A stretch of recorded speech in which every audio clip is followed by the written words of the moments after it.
Luchando por la justicia. Tu asesor legal en radio. Soluciones legales para el día a día. De los especialistas a tus oídos. Luchando por la justicia. Luchando por la justicia. Hola, ¿qué tal, amigas y amigos de Luchando por la Justicia? Esperando que se encuentren todos muy bien y que estén teniendo un viernes espectacular. Les saluda Jessica Torres y bueno, nos escuchamos por 660 del Instituto Mexicano de la Radio y por 107.9 HD2. El día de hoy vamos a estar platicando de un tema muy interesante y muy importante porque es con relación a los derechos humanos, precisamente en lo que es a los derechos de las personas migrantes y estas caravanas que se han venido advirtiendo desde hace un par de años de manera más anunciada en diversos medios de comunicación. Y para platicarnos del tema se encuentra la maestra en Derecho por la Universidad de Estrasburgo, Guadalupe Anel Ortega Moreno, quien actualmente es defensora de derechos humanos. Querida maestra, ¿cómo está? Hola, muy buenas tardes, Jessica. Muy bien y espero que también todo el auditorio.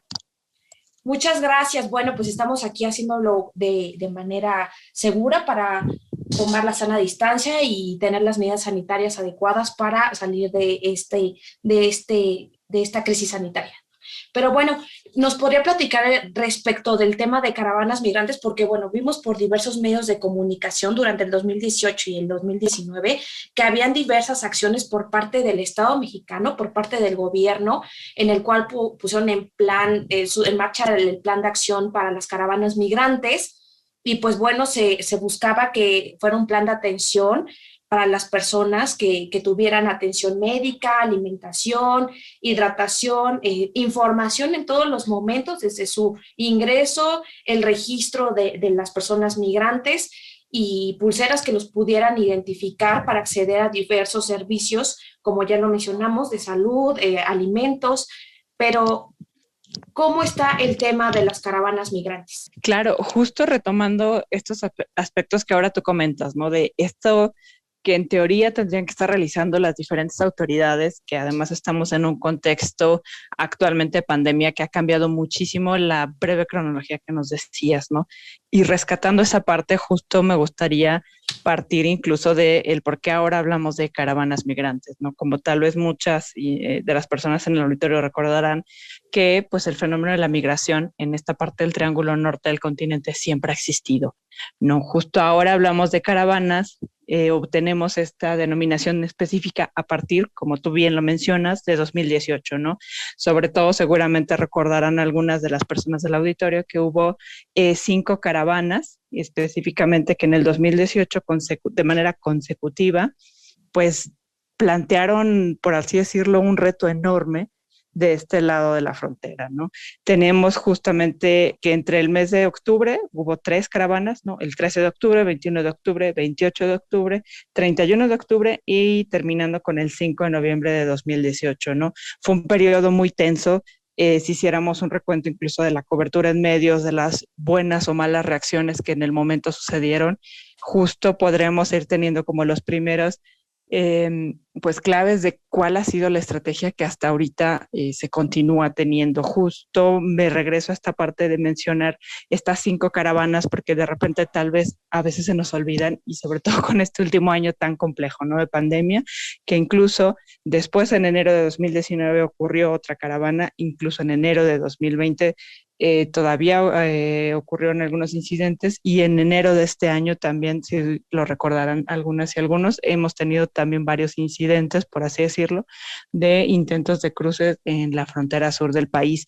¿Por qué los menciono? Porque constantemente, o creo que no era tan común referirnos a caravanas, porque podíamos identificar evidentemente que sí existían estas rutas, ¿no? Que incluso podríamos tal vez evocar estos casos tan dramáticos como San Fernando, ¿no? Que ponían el punto sobre, a ver, algo está pasando con estos canales de migración.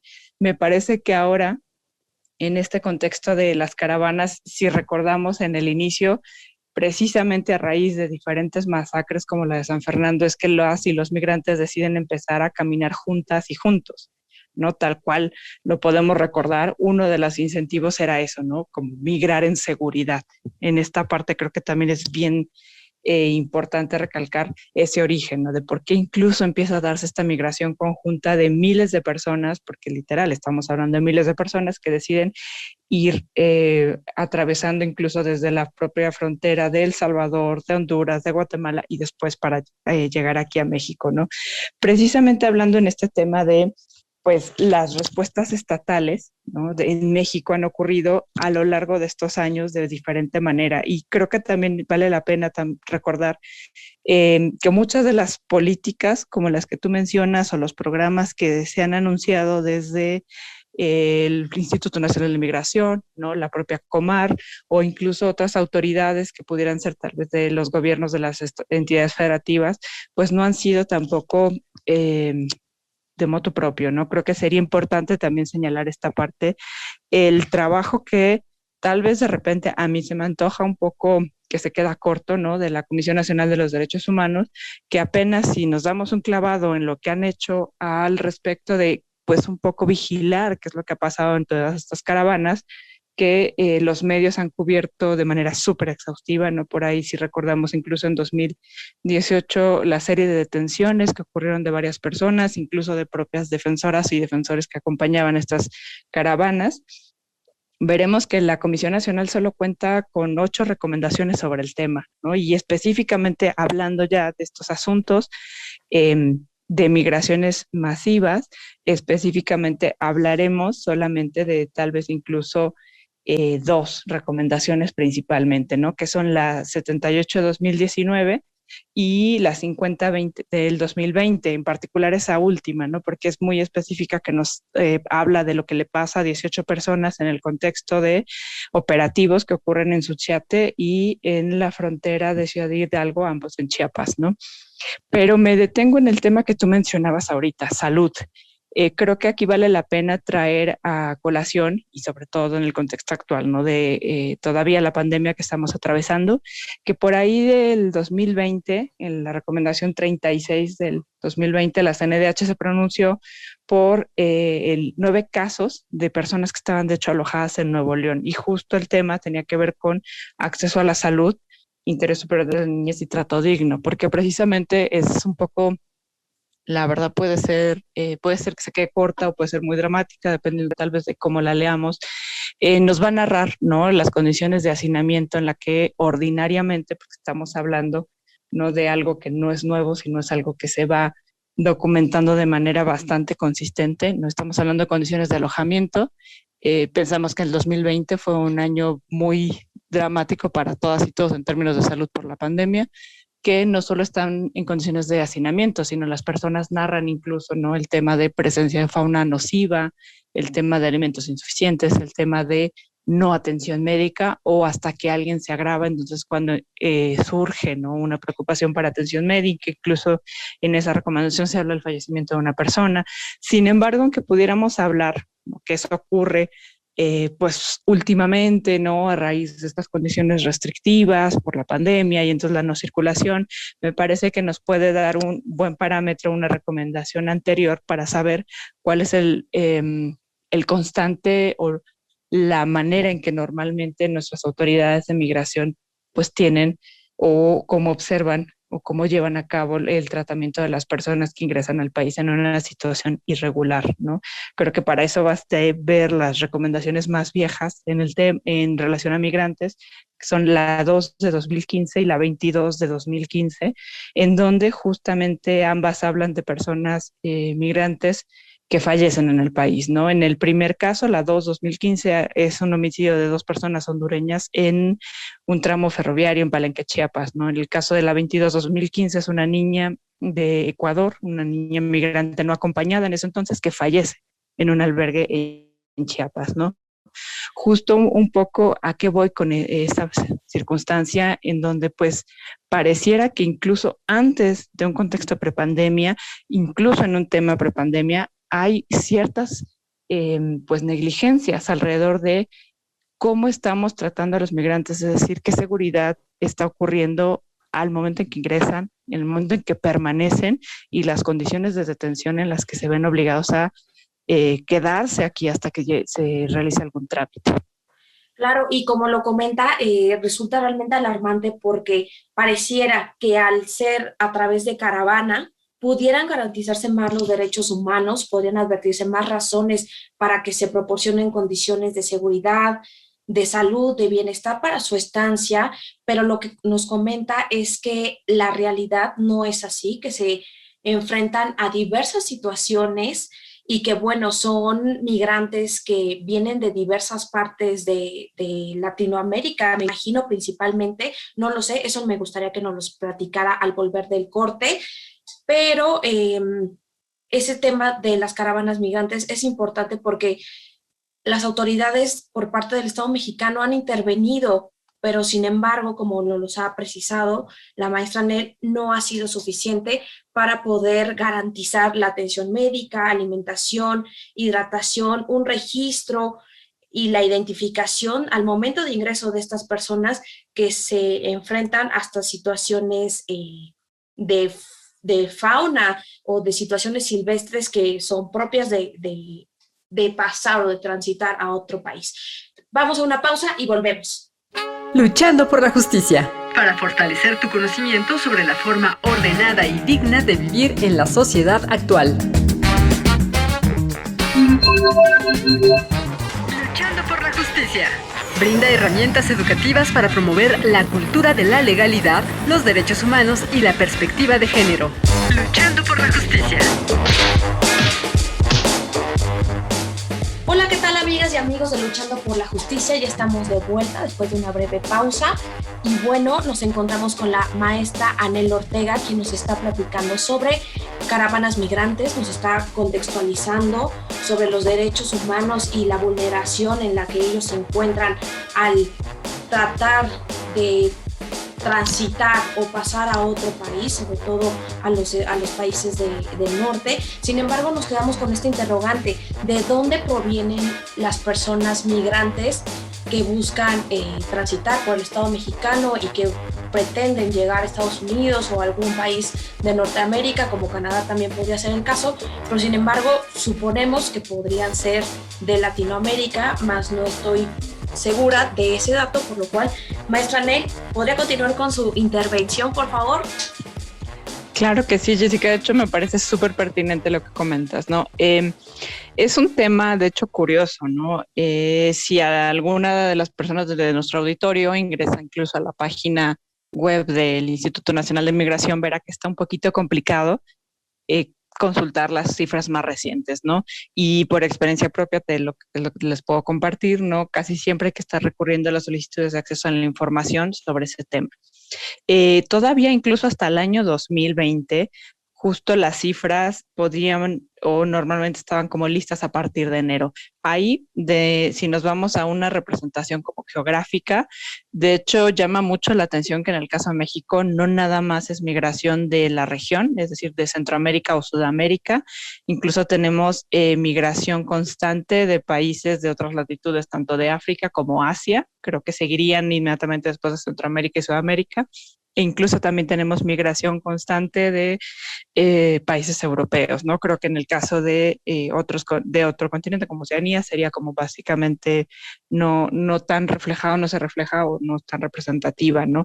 Sin embargo, eso significa también muchos retos, porque si nos vamos a números absolutos, no hay una predominancia como tal solo del idioma español, e incluso el idioma inglés pues de repente se antoja insuficiente, ¿no? Cuando tenemos migrantes, por poner ejemplos, tal cual que me ha tocado observar, ¿no? Podemos ver gente tanto de la India, ¿no? Como tal vez de alguna región de Laos o incluso gente que pueda venir de alguna otra región en donde absolutamente no va a alcanzarnos tal vez el inglés que la persona pueda en la que pueda expresarse, ¿no? Y eso también creo que es importante considerarlo, el tema de las edades, ¿no? Creo que ahí también hay que tener como mucha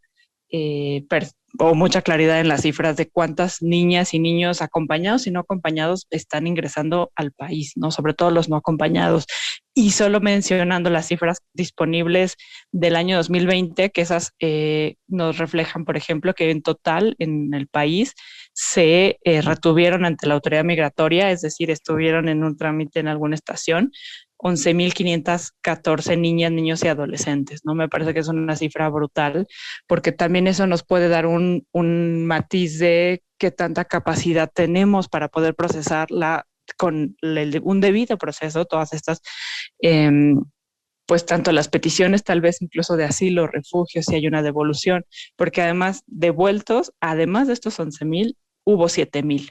¿No? Solo pensando en niñas, niños y adolescentes, me parece que es algo que merece la pena pues reflexionarlo e incluso darle un vistazo justo a cómo está funcionando el procedimiento administrativo, ¿no? La propia ley de migración. Y creo que ahí Justamente, también, ajá, dime. justamente eso me llama la atención. El tratamiento que se le debe de dar a las niñas, niños y adolescentes es distinto a las personas migrantes mayores de edad. Justo, o sea, desde la propia regla constitucional que tenemos sobre el interés superior de la niñez y en particular hay un procedimiento específico cuando sobre todo se trata de niñas, niños y adolescentes, en particular además de cuando sus situaciones de no acompañados, ¿no? Que no hay algún familiar que esté migrando junto con ellos. Y aquí es donde se vuelve como un poco complejo, ¿no? Todas las autoridades que pueden verse involucradas para la resolución de un asunto y también vale la pena examinar si efectivamente en los hechos hay un análisis detallado con tiempo que garantice como cuál es la mejor situación o la mejor decisión a tomar para esa niña o niño y no simplemente devolverlo, ¿no? Porque además tengamos en cuenta que la devolución en estos casos específicos, tal vez solo pensando en la región de Centroamérica, estamos hablando de contextos que pudieran enfrentar no solo violencia, sino algún otro tipo de amenazas o riesgos a su integridad, ¿no? Al final, detrás de este tipo de migraciones hay una razón evidentemente que tendría que ser ponderada de por qué una niña, un niño, un adolescente decide solo, llegar hasta acá, ¿no? Me parece que de repente también los tiempos con los que se cuenta, las condiciones en las que se puede llevar a cabo el procedimiento, ¿no? Creo que también es otra experiencia que vale la pena reflexionar. Si nos vamos a la ley de migración, en teoría solamente hay ciertos plazos por los que una persona puede estar detenida, y ahí lo pongo entre comillas, en una estación migratoria, que también esto es un tema totalmente cuestionable, ¿no? En la ley de migración jamás nos habla de detenciones de migrantes, hablamos de personas presentadas, pero en los hechos están detenidas en una estación de la que no pueden salir por su propio pie o porque así lo decidan, ¿no?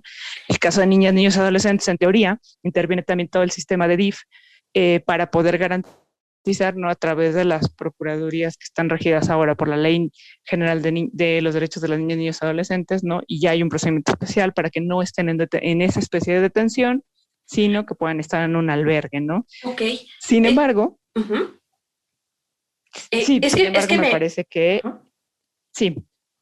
Es que, bueno, me llama la atención este punto que comentas respecto de la detención, porque la detención podríamos tener una noción errónea de cómo se encuentran las personas migrantes,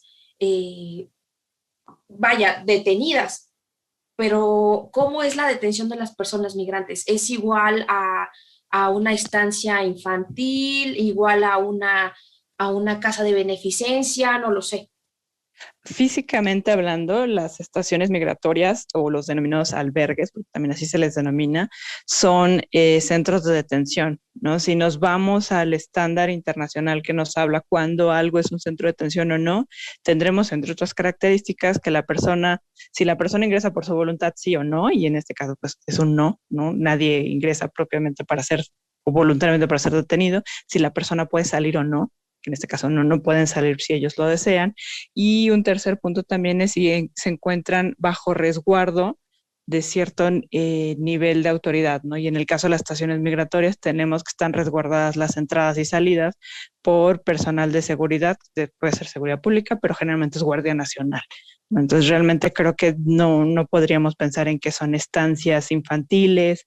Me parece que en el caso de los albergues, que muchos son de organizaciones de la sociedad civil que cooperan cuando es justo para casos de niñas, niños y adolescentes, para que no permanezcan en esas condiciones de detención, pueden irse a un albergue. Sin embargo, también eso no necesariamente puede ocurrir porque esos albergues de sociedad civil tienen un límite, ¿no? En cuanto a personas. Entonces, si pensamos solamente en la cifra del año 2020, que decíamos que había más de 11.000 niñas, niños y adolescentes, más 7,000 que fueron devueltos, también habría que pensar cuánta capacidad tienen los albergues, ¿no? Y eso es muy fácilmente consultable, cuántas estaciones hay en el país, cuántas están habilitadas para tener niñas, niños, y creo que también ahí merece la pena detenernos a observar que las estaciones, aunque tienen separación en teoría en las instalaciones de mujeres y hombres, y que en las secciones de mujeres es donde se permite que se queden niñas, niños y adolescentes, finalmente si lo comparáramos con un centro de detención, ¿no?, penal, pues tal vez incluso recordar, ¿no?, que la propia Constitución tiene todas estas reglas de cuándo una persona puede estar detenida, que los plazos máximos son por horas, que justo hablamos de esta separación, ¿no?, incluso en los centros de detención, pero en el caso de la materia migratoria creo que tenemos muchas ausencias o vacíos desde la propia regla constitucional y nos regimos únicamente por la ley de migración o una serie de legislación secundaria que el propio INEMI ha creado, ¿no? Y a colación de esto yo volvería a los ejemplos de las recomendaciones de CNDH. Justo la 78 del 2019 nos hablaba, y un poco esto iba con el tema de las detenciones, que me parece súper oportuno que lo preguntes, ¿no? Se habla justo en esa recomendación de 130 personas que fueron detenidas en el municipio de Juan Rodríguez de Clara, en Veracruz, pero esas personas, si leemos la recomendación, veremos que fueron detenidas en el contexto de un operativo migratorio, es decir, esta famosa como revisión aleatoria que van realizando pues de manera conjunta tanto autoridades en ese entonces de la Secretaría de Seguridad, ¿no?, que ahora estaríamos hablando que serían elementos de la Guardia Nacional, ¿no?, junto con funcionarios del gobierno de Veracruz y agentes migratorios, y en particular en esa recomendación se habla de que los operativos migratorios se llaman o se denominan contención de flujos migratorios. Me parece que eso también nos da una idea muy clara de cuál es por así decirlo, la idea, ¿no?, de que tengamos patrullando células, de que tengan los propios operativos este tipo de nombres de contención de flujos, y a la par pareciera que la posición del Estado mexicano es otra, ¿no?, como de ser un país receptor, de puertas abiertas. Creo que también vale la pena mencionar justo la recomendación 83 del 2020, en donde hablamos del caso de una persona extranjera víctima de trata, ¿no?, que permaneció en una estación migratoria detenida a pesar de que estaba casada con una persona nacional mexicana y que ella habría pedido evidentemente no solamente estar en libertad, sino porque si nos vamos a la ley de migración, hay plazos bien concretos de 15 días hasta 30 días en donde la persona con una situación entre comillas irregular es el máximo que puede permanecer, ¿no? Entonces, eso nos hace cuestionar cuáles son las reglas que estamos aplicando, siguiendo, si tenemos algunos vacíos o si más que estar eso en la Constitución, no tendríamos que preguntarnos si las hipótesis tanto en la ley de inmigración son muy abiertas o la interpretación también de las autoridades ejecutoras, en este caso, ¿no?, desde la propia Comar, el Instituto Nacional de Migración, o las autoridades, en este caso Guardia Nacional, está haciendo una interpretación restrictiva de derechos y que lleva a las personas a estar en estas condiciones tan dramáticas. Bueno, pues querida maestra Anel, nos dio muchísimo gusto tenerla en el programa de Luchando por la Justicia. Nos escuchamos el próximo viernes. Muchas gracias. Adiós. Muchas gracias, hasta luego. Luchando por la Justicia promueve el pensamiento de respeto a los derechos humanos Y que las diferencias individuales no sean argumento para justificar la desigualdad, el maltrato o la discriminación. Luchando por la Justicia. Luchando por la Justicia.